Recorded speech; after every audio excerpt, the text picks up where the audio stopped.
আমরা উত্তেজনা হ্রাস করব না। ভারত আমাদের যেই ক্ষতি করেছে তাদের আঘাত পেতে হবে। পাকিস্তানের আন্তঃবাহিনী পরিদপ্তরের মহাপরিচালক লেফটেন্যান্ট জেনারেল আহমেদ শরীফ চৌধুরী এমন হুঁশিয়ারি দেন। তিনি জানিয়েছেন, ভারত যেই ধরনের আগ্রাসন চালিয়েছে তার উপযুক্ত জবাব দেয়া হবে। শুক্রবার ইসলামাবাদে এক জরুরি সংবাদ সম্মেলনে এই মন্তব্য করেন তিনি। সানবিট সব দিবে সামাল। সানবিট ম্যাজিক প্রেস ডিশওয়াশিং এর মাথা ঘোরানো সলিউশন। সম্প্রতি ভারতের চালানো হামলার প্রতিক্রিয়ায় পাকিস্তানের অবস্থান ব্যাখ্যা করেন জেনারেল চৌধুরী।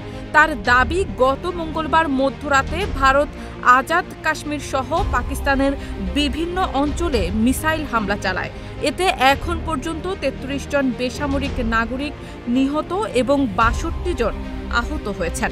তিনি বলেন, এই রক্তের মূল্য আমাদের সশস্ত্র বাহিনী এবং জনগণের বিবেকে গাঁথা থাকবে। যারা আমাদের এই ক্ষতি করেছে তাদের আমরা ছাড় দেব না। পাকিস্তানের এই সামরিক কর্মকর্তা আরও জানান, ভারতের এই হামলার প্রতিক্রিয়ায় সঙ্গে সঙ্গেই পাল্টা জবাব দেয় পাকিস্তানের বিমান বাহিনী। রাতেই ভারত সীমান্তে পাল্টা বিমান হামলা চালানো হয়। পাকিস্তান দাবি করেছে, তাদের প্রতিরোধে ভারতীয় ৫টি যুদ্ধ বিমান ভূপাতিত হয়েছে, যার মধ্যে একটি অত্যাধুনিক রাফাল যুদ্ধ বিমানও রয়েছে। আহমেদ শরীফ চৌধুরীর ভাষায়, ভারত রাফাল বিমান হারিয়ে ভীষণ হতাশ হয়েছে। এটি তাদের জন্য কৌশলগতভাবে একটি বড় ধাক্কা।